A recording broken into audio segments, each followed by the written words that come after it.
Remember, finding great car service starts with an investigation. How you doing, everybody? My name is Chris. I'm Gary. Welcome to Car Service Investigations. CSI. All right. So today we're gonna find a shop. We're gonna find a good shop. Yeah, and we're gonna give you the tools to do so. Right. First, we really want to thank Vic Coppola for sponsoring this video. Yes. As you can see, we're a brand new video. We have a sponsor, and Vic's awesome. Yes, he is. So it's First Choice Business Brokers. You're gonna sell a business. Yeah. Expand a business, buy a business, give Vic a call. He'll help you out. He's in the greater Nevada area in California, and he can help you through all 50 states. So Vic, thumbs up. Thanks for helping us out on the channel. So let's get started, Chris. Let's get started. All right. So you're gonna look for a good shop. Where do you start? Well, you got dealer, franchise, and independent. So well, that's a good point. I'm sorry I didn't bring that up. That's the three options that you got. It's the only three you got. Mobile. Well, yeah, we're not going to talk about that. We don't talk about it because you should never use a mobile mechanic. And also, too, we're not going to talk about oil change places, just so you know. Because they're not mechanics. Yeah, they're not mechanics. So we're going to talk about the dealer, the franchise, and the independent. So let's start off with the pros on the dealer. Pros on the dealer is typically...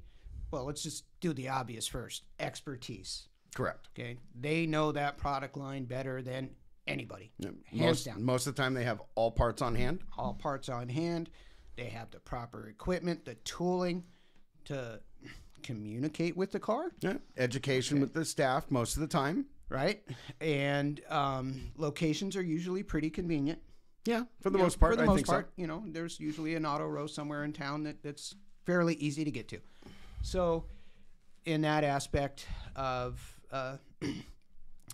can't necessarily call them convenient in the sense of quick turnaround time for getting your car back. Yeah, that unless convenient location. Yeah, convenient location. But just real quick, most dealerships will have a quick lube center. Yes. So that turnaround time can usually be anywhere between an hour to 2 hours. Sure. Let's just call it 2 hours. Play it safe. But they have the best waiting rooms, lobbies than anybody, right? I mean, they've got, God, you go into some nice European shops now, and they've got like baristas on hand, and it's, you can get the whole bakery and everything sitting there while you're waiting. I used to love going to the dealer to get our parts sometimes because they had a great coffee making machine. Well, not only that, but Audi had the best donuts in town too, right? Yeah. Like I'd make up excuses to go to Audi just to get a donut in the morning, right? Okay, so we're still going with the pros though on that. And I think it kind of stops right there. You think so? I think that pretty much covered. Let me interlude though, because you got education and a tech. Okay. Usually a dealer. Expertise. Yeah, I know, but the dealer will do something that the other two won't do sometimes, which is constantly educating their staff and keeping up to date with a lot of stuff. So that's where I was going with that. The training given to the staff on the newer cars and the newer technology as it's introduced. And we'll get to that on independent. Yeah, that's a whole different show to itself, right? Right. So let's talk about the cons now. The cons. Highest labor rates in the industry. And you don't always get to see the same service advisor. Yeah, it can be hard. Yeah, that can be hard because you might call a dealership and John might answer line one, and he tells you about his car, and you say, "Well, I'll call you right back." And then John doesn't answer it an hour later when you call back, and it's Mike. Right. And he knows what's going on because he sees it in front of the screen, and it's just a yes or no answer because John left a little note. They just need to approve. I've already talked to him. But it's not uncommon, even though you have an appointment for the day, you drive up to the service bay, and most dealerships have 5, 6, 7 different service advisors standing there in their individual areas. So, you called and talked to Mike to make the appointment, but Mike might have a customer when you show up. Yes, agreed. And so Mike says, "I'm sorry, Gary, you got to go talk to Jim." Yep. Jim's going to check in. So that's not always important to everybody to have the same person every time you go in. But, for us, that is important because it's relationship building here is the key factor. But again, that's not necessarily a big issue, but for some it is. But for some it is. It takes a long time to get your car. Yeah, it can. The likelihood of getting a 2 or 3 hour turnaround on a brake job, pretty small. Yeah. Pretty small. Yeah. You drop your car off at 8 o'clock, you're picking it up at 2 or 3. Yeah. Probably 4:30, depending. Right. And so, it's just depending on what's important for you. But that is usually an issue for most people, is they want their car back as fast as they can. Yeah. And also, too, though, I mean, let me just real quick sidebar here on this, is a lot of people that go to the dealership, believe it or not, and you might be one of them, your car's still under warranty. Okay. I don't know a lot of people that actually take their car to the dealer to get it repaired and serviced compared to going to another place. Yeah, that's just me interesting. personally. No, you're right. There are a smaller percentage of people that are married to the dealer. Yeah. I understand the mentality of it, that, they built it and they know it better than anybody. And again, all the equipment's there.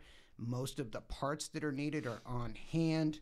So, there's that comfort in expertise. Yes, exactly. Okay, and you get what you pay for. So, Right. and they charge for that expertise. Okay? Yeah, I think the really into the cons of it is that you're going to probably most likely pay anywhere between 15 to 25% more for your car service, for your repairs. Your service are going to be in line with certain things, but for the most part, you're going to pay almost 25% more because of that labor rate and going so That's forth. right. I mean, if I can say real quick, just to conclude on the dealer, is that we had a customer call us one time because we were independent shop repair owners for 13 years, and he needed a door lock actuator on his car. And we were $50 cheaper than the dealer. And he was at the dealer, so you guys know. Yeah. And brought it to us, and we asked him to bring his estimate that the dealer gave him. We were charging exactly the same price for the part.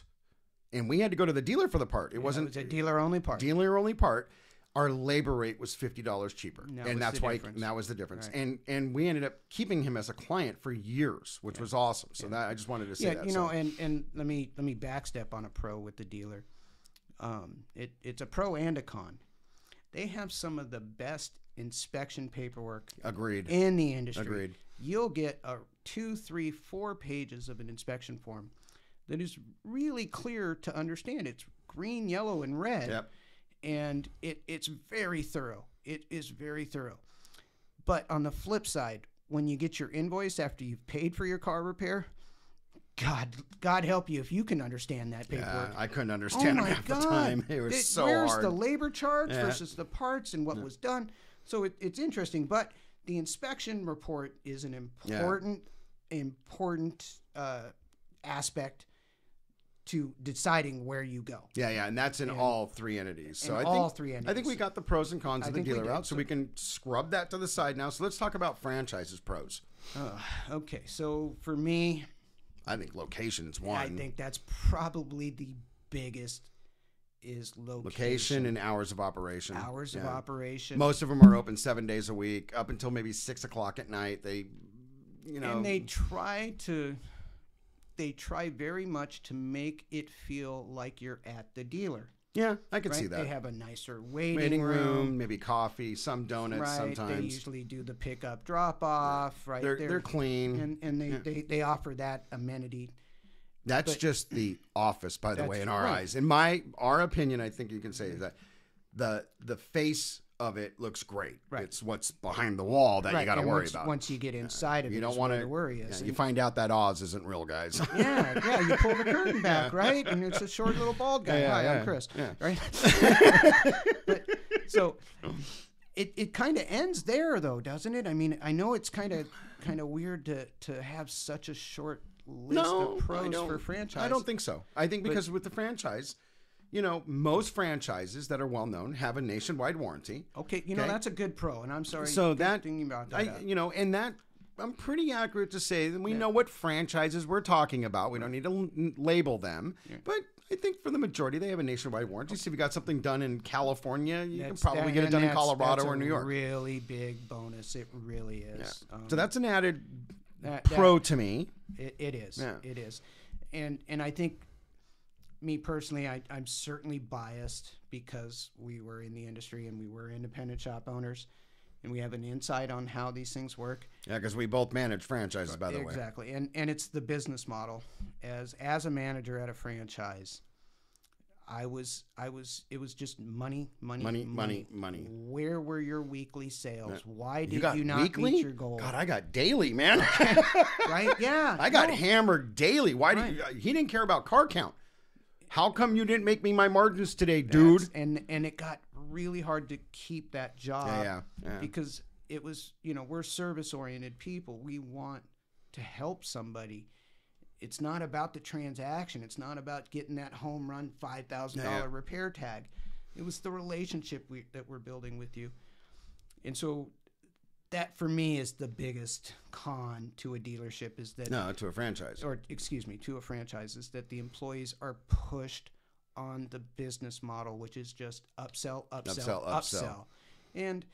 don't get me wrong. There's always exceptions. Yeah, you got some great human beings that own some great shops and are franchise owners. Yeah, man, we go back 15 years, right? There was a franchisee here in our town. The guy had 5 of these stores in the greater area.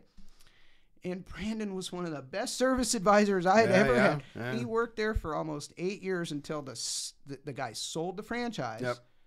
And Brandon didn't like the new owner, so he left. Yeah, I remember that. But that's few and far between in a big city. To give you one, too, and then I think we can close out franchises, that we hired somebody, and they worked for a pretty big franchise. Yeah. And this was the sad truth that we didn't really know this until he told us this, that their lifetime customer to them was anywhere between $2,500 to $3,000. So if they spent $2,500 to $3,000 in 2 visits, they considered they had a lifetime customer, and then never come back again.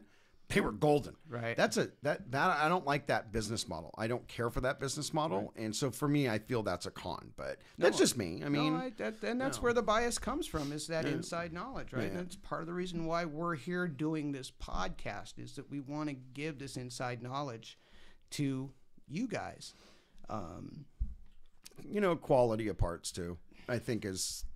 Well, that's that is dealership. You don't worry about it. No, you don't worry about a dealer, but right? franchising, understand that this is a very eggshell moment right now, and I don't want to touch too much on this, but I want to tell you, it's not true for every franchise, right? But the business model is this: is you get the highest list price you can find on a part you need. And then buy it at the cheapest cost. And then you buy the cheapest part you can find, but you charge the customer that high list price. Right. Because, again, it's about the dollar. Right. You're only a transaction at a franchise. And again, not all people that own franchises think this way, but a majority of them, in our opinion, do. And it's no coincidence that in the industry today, the franchise is a dying industry. Yeah, you see they are starting to fade. And also, too, not to get too deep, but what you don't understand as the consumer is you have a couple of juggernaut venture capitalists that have been buying up a lot of franchise companies. Yeah. And I'm not kidding you. They own like 15 different franchises within house. Right. So in other words, this guy or this venture capitalist, hedge fund manager, whatever, end up buying a corporation, but he owns 10 corporations, and those 10 corporations have 500 shops in the country. Right. And they're banking that they grow, and then they turn around and sell them and start all over. So get into that another time. Right. But let's get on to independence. I think we dove into the franchise. Let's talk about independence and the pros.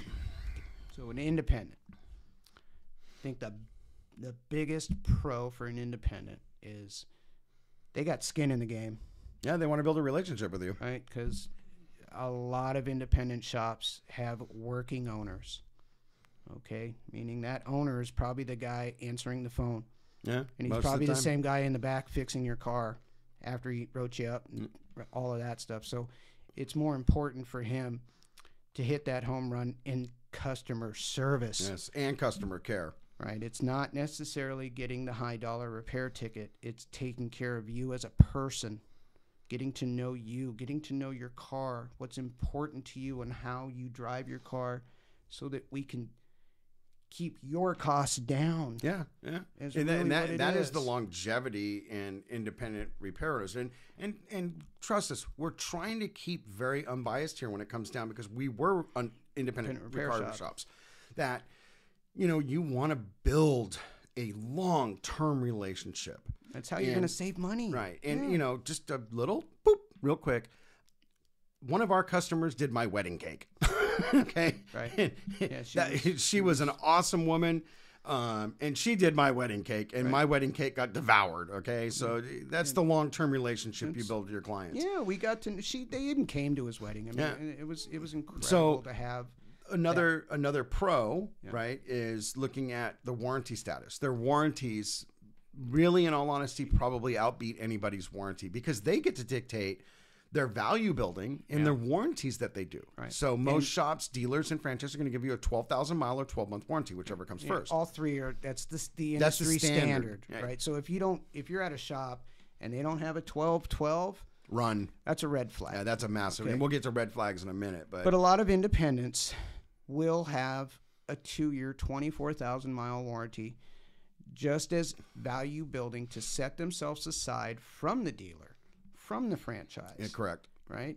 Because cost is probably right in there, right? They're probably, $50, $100 within each other. So what's the value?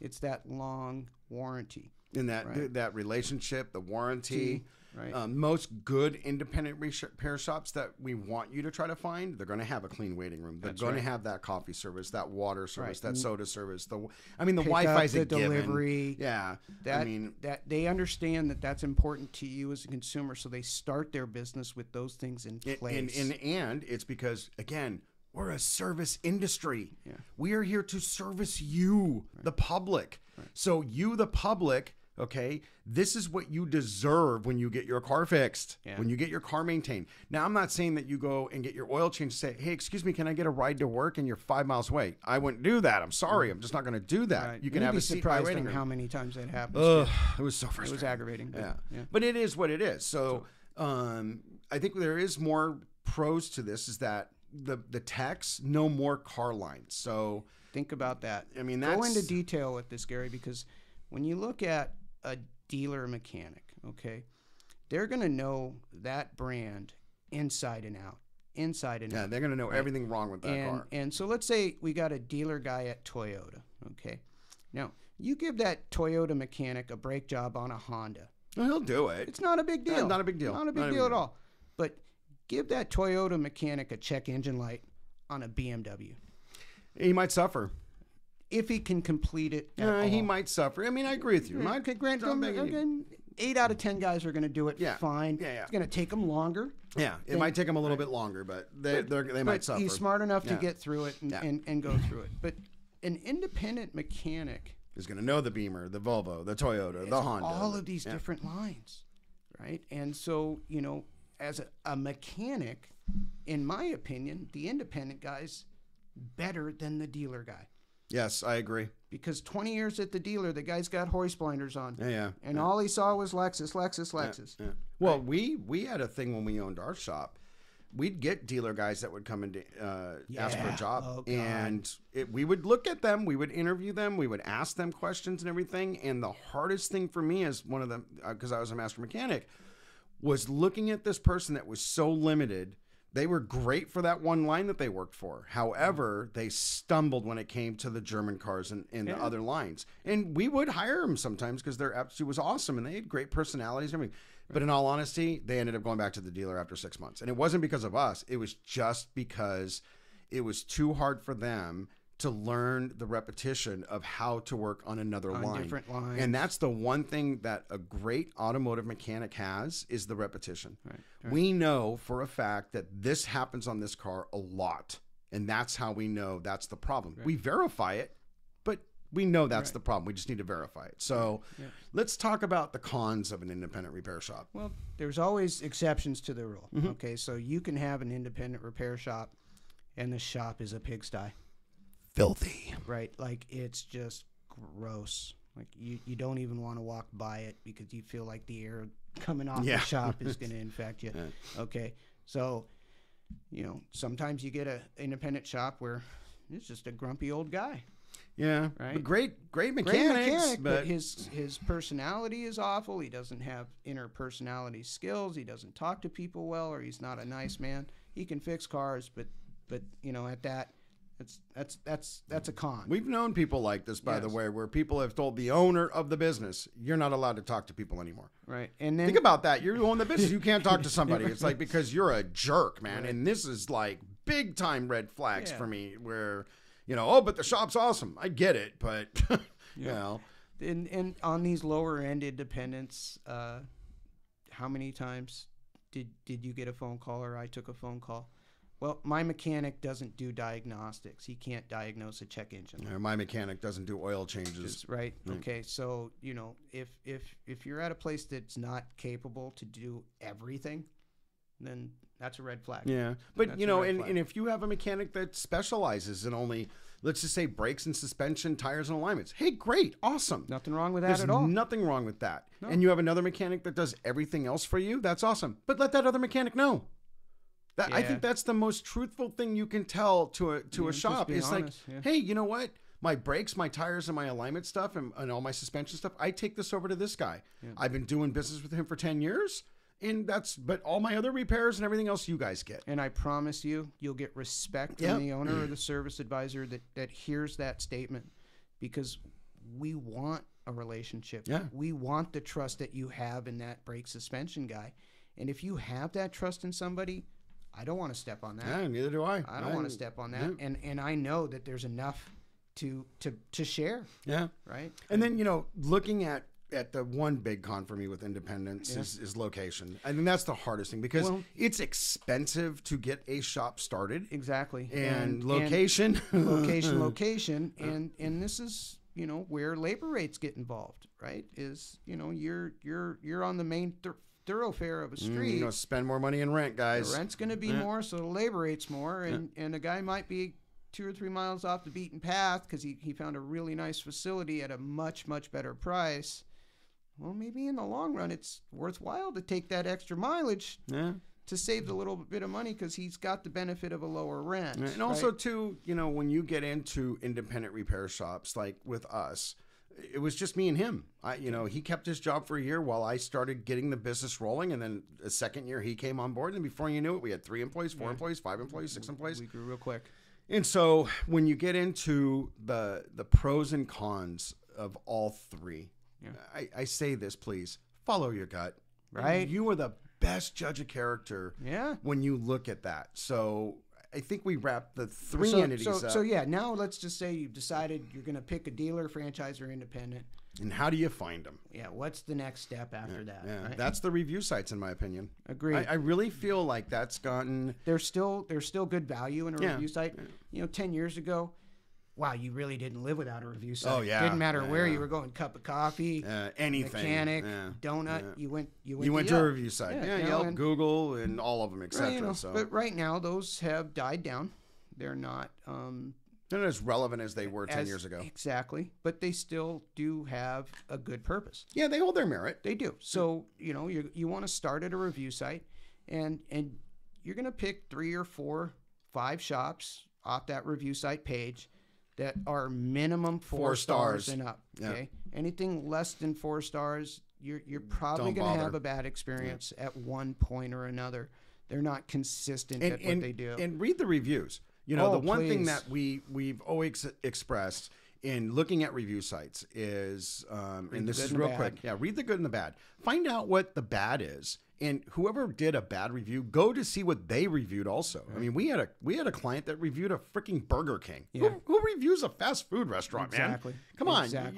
You're going to a fast food restaurant. You're going to get what you pay for an attitude. And you want to pay attention to how many of the reviews did the owner respond to? Yes, that's very important. It's huge. Yeah. It's huge. If you're on a review site and the owner is responding to 99% of good or bad reviews, they're responding to them. They really care about their business. And what we did was, in the beginning, because we started out with 0 clients, we built a juggernaut of a business. And the reason why we sold our business, so you know, is because we had an opportunity to sell it. We took it. Yeah, we wanted to reach the masses now. So we had a company that helped us in all of our social media platforms. A lot of shops are going to have this that are really good shops. They're going to have a social media company. Yeah. And, for the price point, it's really, really good to have it. It's just a time saver. If you're a working owner, you're going to spend 10 hours a day working in your business.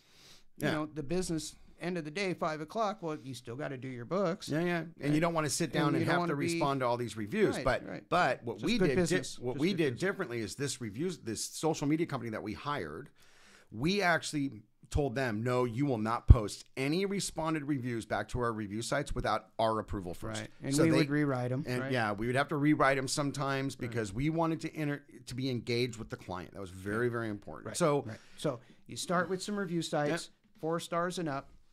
And you pick 3 or 4 shops, dealer, franchise, independent, whatever you guys decide. Whatever now, your gut here's tells the you. glory thing that happens when you pick your 3 or 4 shops and you ask a family or a friend, and bam, one of them goes is on there. your list. Exactly. That's- That is 10 stars in my Right? opinion. So then you start asking that family or friend what they like about that shop that was on your list. Yeah. And maybe what they don't like too, some of the things that you might want to look at. But for Exactly. the most part, you had a family or friend going to a shop that you chose on your own behalf with your own research, and you found out that your sister-in-law, without knowing, didn't even ask, goes to the shop that you picked. That's Right. a pretty cool thing to have happen for you And- as the consumer. Oh, and it's even cooler when you're the shop owner and you hear 2 people in your lobby talking that are neighbors. Yeah, that's happened to us. And they weren't the best of friends, but they were friendly neighbors. And it was fun because neighbor Jim was telling neighbor Bob that, yeah, my car's broken down. I got to take it to a mechanic. And Bob's like, Jim, you got to go see my guy. And it was like, well, where do you go, Bob? Well, I go over here. And, well, that's where I'm taking my car this morning. And they were coming on the same day. They showed up in the lobby. The cool thing for It was neat for us. For the real cool thing for us too as independent shop owners is we would work on generation cars. So we'd have grandma, daughter, Best part. grandson, granddaughter, and that's really cool. As an And then it's fun independence, when they end up at the shop on the same day and they they didn't didn't even know it. Yeah. Yeah, What are right. you doing here, Yeah. Grandma? What do you Yeah. think I'm doing here? I'm getting my freaking car fixed. Great, you know? you can buy me lunch now, Grandma. Yeah. Right. So that was Okay. fun, right? So now you got your list off the review sites. You verified that list with your friends and family.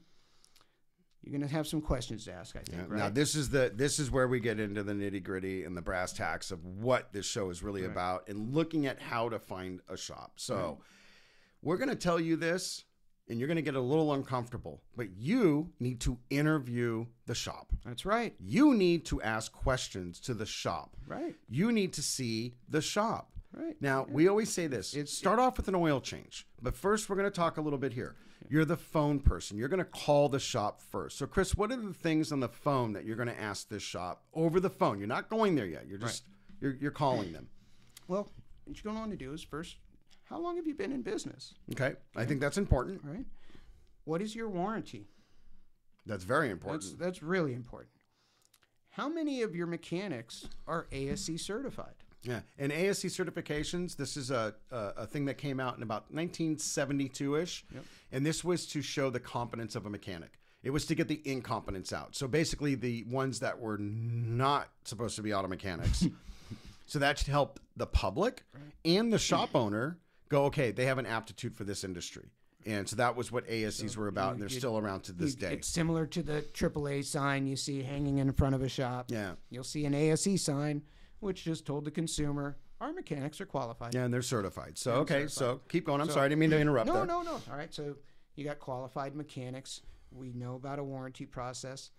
Does the shop have a standards list, Gary?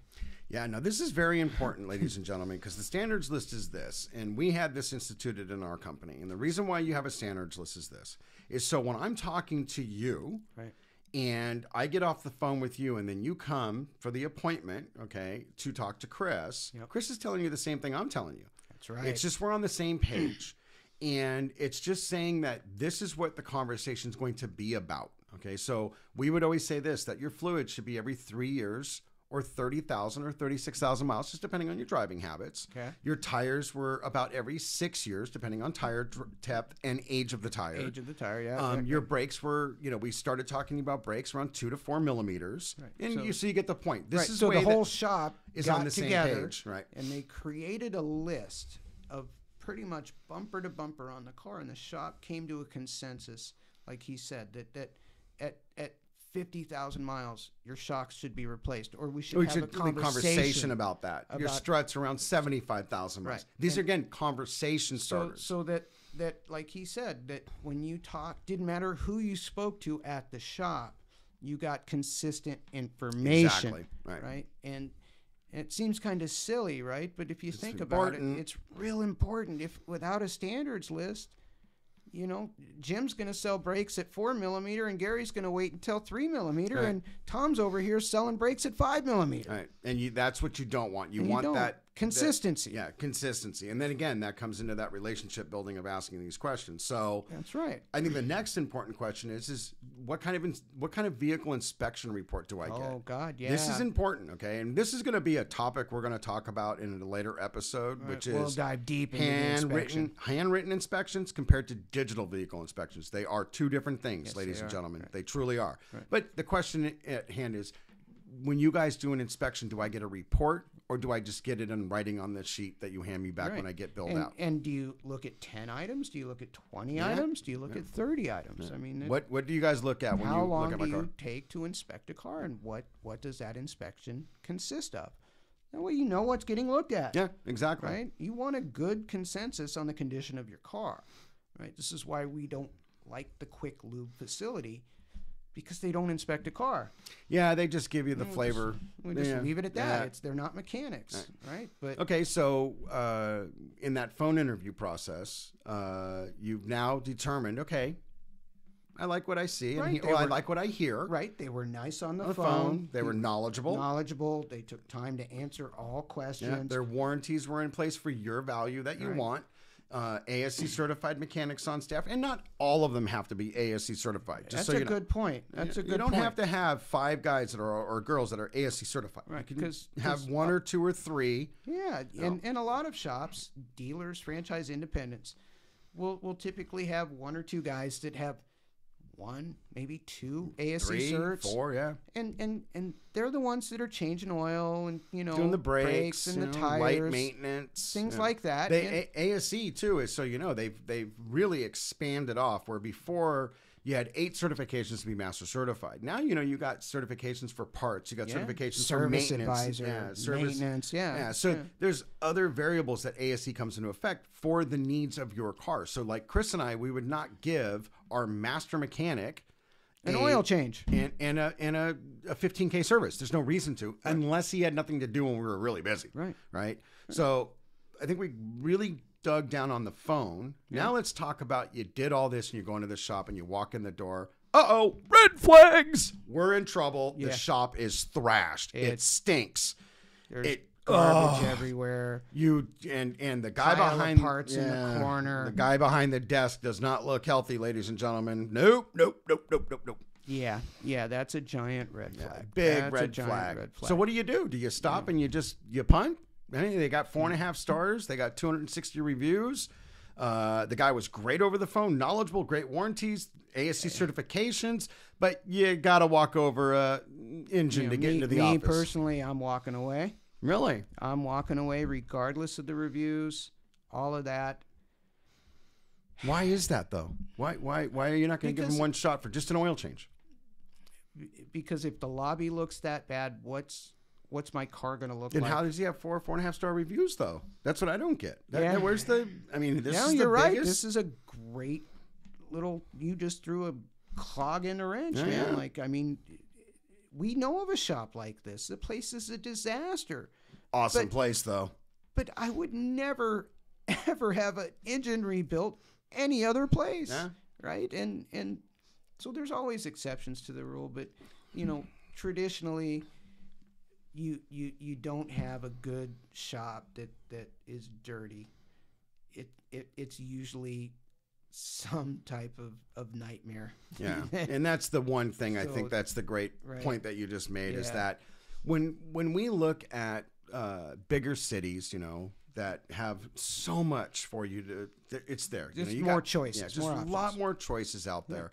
So you get to pick and choose a little bit, right? You're going to spend your hard-earned money. Right. Make them earn that money. Yeah, right? exactly. Yeah. I'm glad that you said that, because that's the key thing, folks. Again, like we said earlier, we're in a service industry, Right. okay? And I think we've all seen it lately, where that customer service and that customer care have gone out the door. Oh my gosh, yeah. Like, It's here's just- your plate of food, and here's That's your it. coffee, and That's what, you it. didn't leave me a tip? I mean, come on, man. Right. Really? Right. I mean, This and that's comes different, when you're talking about restaurants and stuff, but just your car, right? This is thousands of pounds driving down the road at high speeds. Yeah. You got to make sure it's well maintained, folks. Yes. You really do. Safety, and safety. So, it's not always important to everybody. Somebody's just price driven. Yeah. Okay. But, and hey, look, this is the one thing that I want to say, saying on price, if you're price driven on car repair, I want you to really take a hard look at your car. Okay? Because when you're price driven, you're not getting the best for your buck, believe it or not. No. You really aren't. And, we were known as the brothers in our town because we did things differently in our town. We truly did. We wanted to educate you. We wanted to bring you inside our shop and show you why we're suggesting what we're suggesting. Yeah. And I think the biggest thing for both Chris and I that when we did run our shop was, you know what, we're going to monitor this for a while. And when you come back for your oil change, and if it was 3, 5, 6 months from now, right, we're going to let you know if, hey, we need to stop monitoring and this now. We're going to need to start talking about replacing this. That's it. And let's say we did a recommendation saying, hey, you need shocks and you need struts.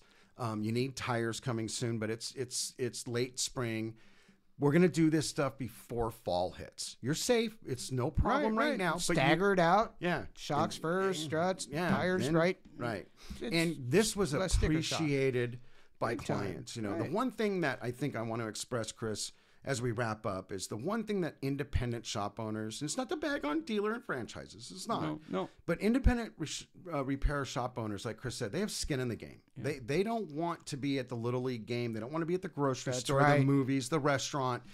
That's the guy that ripped us off.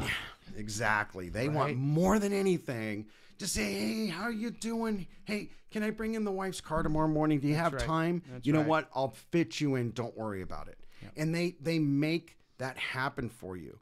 And so it's more likely to get that type of service at an independent. Right. Again, you can get it elsewhere as well. You can get it at franchises and all that. The independents that really, really care are going to deliver with that service each and every time. Yeah. And that's what you want. That's what you deserve. Amen. You deserve it. You deserve it. Truly deserve it because spending good money on your car. Cars now, ladies and gentlemen, are very, very expensive. Yes. We're all going through a hard time right now. And it's just going to get more as the future goes on. It truly is. As technology gets more intense in these cars. It's just going to get harder and harder and harder. Yeah. We always said that if we had stayed in the industry for another, say, decade, that we would have one person that would not own a toolbox. They'd own a laptop, and that's it. Yeah. And then they would say, this is what's wrong with the car. And then we'd have somebody over there repairing the car. Right. And that person over there repairing the car could be a master certified mechanic doing something that's very difficult to do.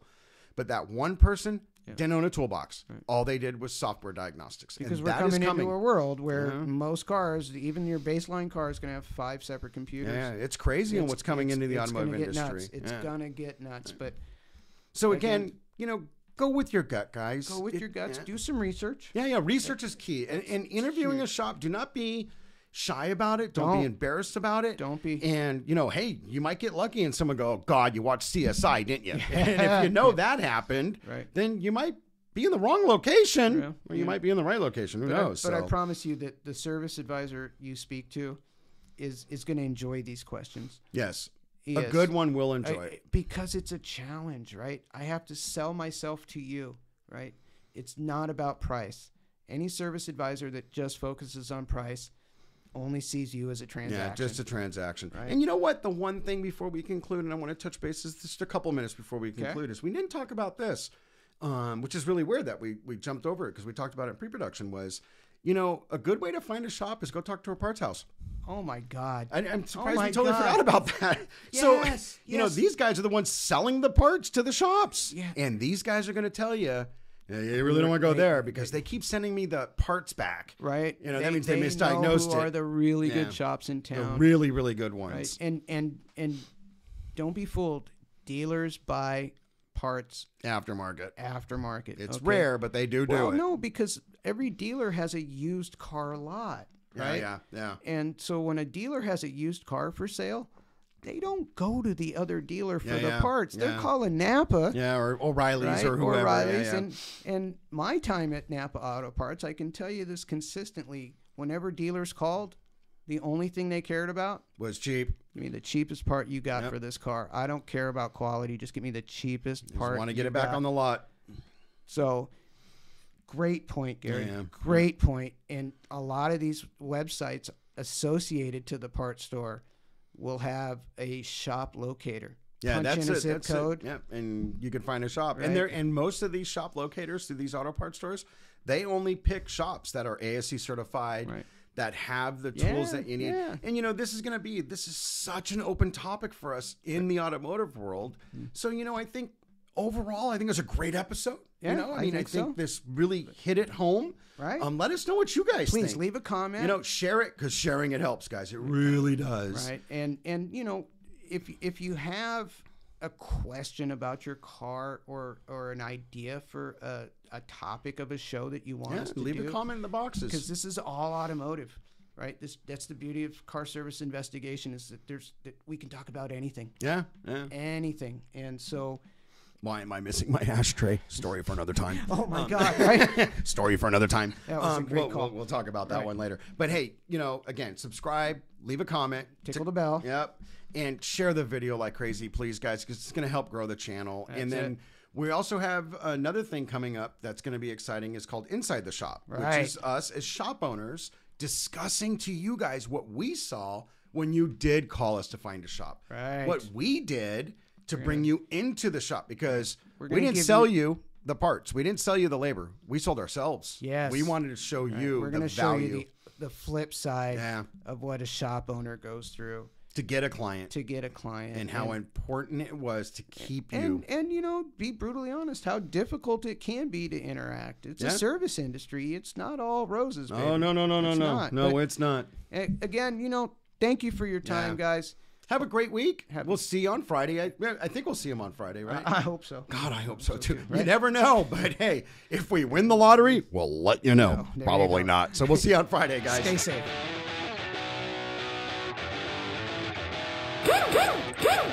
Remember, finding great car service Starts with an investigation.